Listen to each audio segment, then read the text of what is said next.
સમજાય છે થોડું કે બમ્પર જઈ રહ્યું છે? સમજાય છે? એ એનર્જી, એ ચેતના, આત્માની વાતો ખાલી તમે સાંભળી લીધી છે એ પૂરતું નથી. શાસ્ત્રોની અંદર કે બાવા કે સાધુ સમજાઈ જાય છે એ પૂરતું નથી. પણ હું તમને કહું છું કે અનુભવ કરો. લોકોએ કીધું કે આત્મા છે એટલે ક્યાં છે? જીવ છે, ચેતના છે, શું છે? એને અનુભવ કરવો જરૂરી છે. એને બહારથી સાંભળીને ધર્મ બતાવ્યો છે, પણ ધર્મ પહેલા એ કીધો છે એટલે હું નિભાવું છું એવું નહીં. એ ધર્મ નથી. લોકો કહે છે ને તમે માની લો છો એ ધર્મ નથી, પણ એ ધર્મથી શું મળે છે ને એ મારે અનુભવ કરવો છે.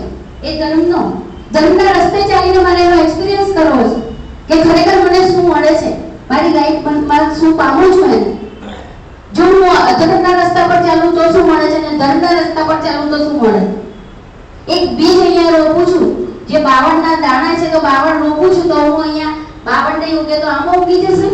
પછી હું માથું પટકું, પ્રાર્થના કરું અને ચાલતા જવાની બાધા રાખું તો એ 52 માં પરિવર્તન આવે ક્યારે?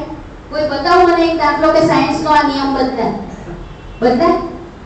તો હું બીજ રોપી રહી છું ગંદા નેગેટિવ થોટ્સના, પછી હું આશા રાખું છું સારી. ક્યાંથી મળશે?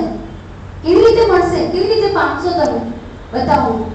દુઃખની વાત એ છે, હું ઘણા લોકોને જોઉં છું, એ જ જોઉં કે આ કેટલા દુઃખમાં વીતી રહ્યા છે, પણ હું કંઈ કરી નથી શકતી, સમજાઈ નથી શકતી. 1 મિનિટનું કામ નથી આ સમજાવવું. 1 મિનિટનું છે જ નહીં કે 2 મિનિટનું. મેં કોઈ ગરીબને જોયા કે કોઈ બીમારને જોયા હોસ્પિટલમાં, અથવા તો કોઈ રસ્તે ચાલતાને જોયા, એ બોલી રહ્યા છે, બધું ખબર છે, પણ હું 5 મિનિટમાં કે 2 મિનિટમાં શું સમજાવું એમને?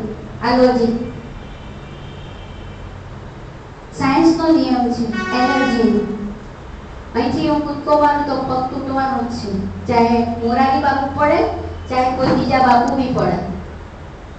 જે વિચાર કરીએ છીએ એનું ફળ મળવાનું જ છે. અહીંયા બીજ ઉગ્યું છે તો મળવાનું જ છે. આ સમજવું જરૂરી છે. આ બધી વાતો, ચાહે તમે કર્મના સિદ્ધાંતની વાતો કહી દો, શાસ્ત્રોની